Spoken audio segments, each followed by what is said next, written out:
We're learning more about new tension between Donald Trump and a handful of Senate Republicans who defied him. A source tells MS Now Trump called up all 5 of these Republican senators who voted with Democrats on Thursday to restrict the president from taking further military action in Venezuela. And he berated, quote, more than one of them. Trump also blasted them online, saying they, quote, should never be elected to office again. Still, the final vote on war powers is unlikely to pass the House, and even if it did, Trump would almost certainly veto it. Anthony Coley and Basil Smikle, they are still here at the table with us. Basil, I guess I'll begin with you. Do you think there's a real division here, a sort of crack in the Republican coalition when it comes to this president's foreign activity? I mean, coming out of a campaign where part of the energy and the promise of that campaign was actually to get us out of foreign wars and intervention, to reinvest in, the middle class here at home.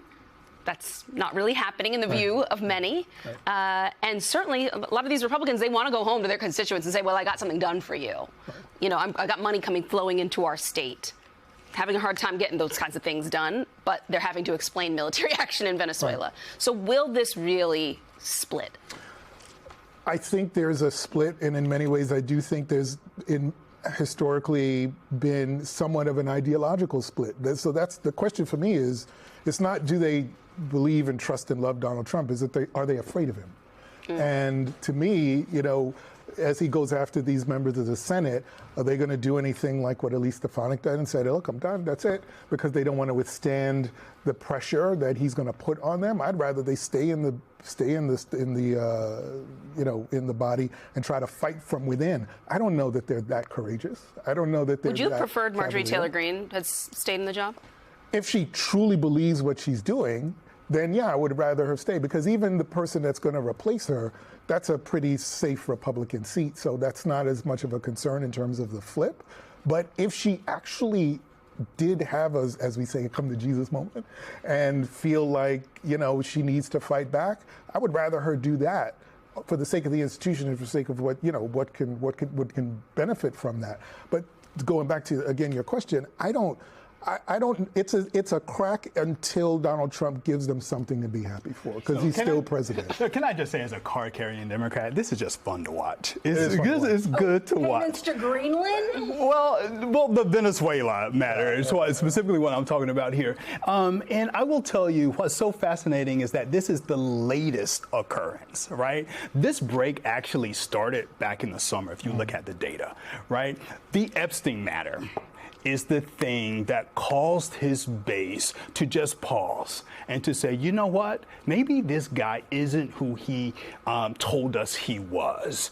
Why is he doing all these things to keep these files from becoming public? Why did DOJ decide to transfer Ghislaine Maxwell to this minimum security prison camp 2 days after this interview? And I bring this up because his base softened, that opened the door for Republican senators, for members of the House to say, you know what, we're going to break with him because he's lost the thread. He's lost the support, or beginning to lose the support from the people who sent him to Washington. Well, and clearly you have a block of Republican senators, and even in the House, some Republicans who do recognize that Trump's foreign policy is out of step with what he promised their voters, and they don't want to be on the wrong end of it. So why, you look at Trump and how he handled affordability, and he hasn't handled it deftly at all, but he accepted after the November elections that, maybe I do need to message a little differently, try something different.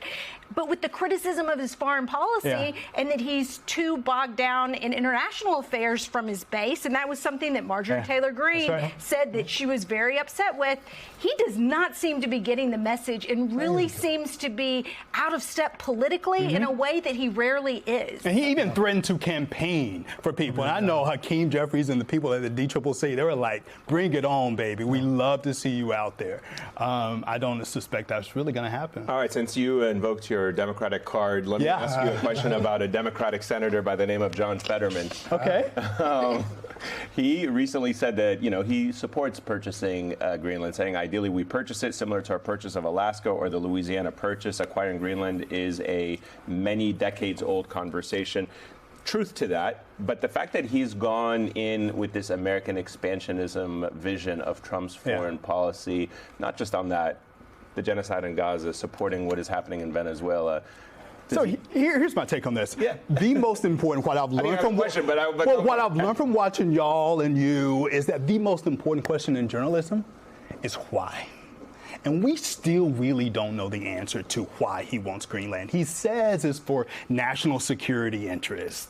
Maybe. I think he wants it for the minerals. I don't think he wants it for the national security. And so that's what I want to do. Let's follow the money. Who from within his family, who from within his circle of business friends would benefit from the extraction of the list is endless, but I was going to say, I mean, he wants it. Like, yeah, I mean, first of all, like I think people. Charlie and the Chocolate Factory. Literally, who the guy is, he's the salt. People have pointed out that Greenland, as a territory part of Denmark, was already part of NATO's protection. Yeah. The United States had a base there. No limits on what the United States could do or put in Greenland in terms of military power. Even just like by virtue of wanting to have a military base that could do whatever, the U.S. can go and deploy whatever forces it wants. It was never told not to do that, and it's part of NATO. So it's clear that there's something greater at play.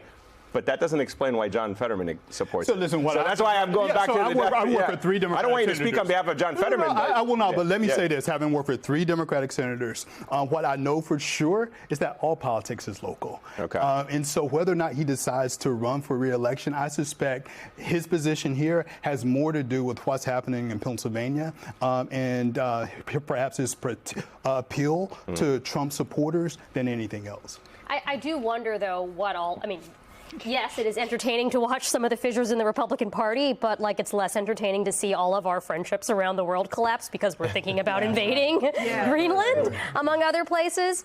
And I just want to get your reaction, Basil, to something else that I think is a sign of our relationship with our allies, which is that France decided to delay the G7 meetings to avoid clashing with the White House cage fighting match on Trump's birthday, which obviously is much more important than the G7 meetings. What do you make of that? What does that say about? Where is it fight? Is it on the lawn of the It's White at the House? White I think House. it's the White House lawn. Boy, It's to celebrate the 250th anniversary of the U.S. What was that show in the Like the 80s, founders American always Gladiator? wanted. Is It's that what what they we're dreamed of. turning into now? I mean, priorities, right?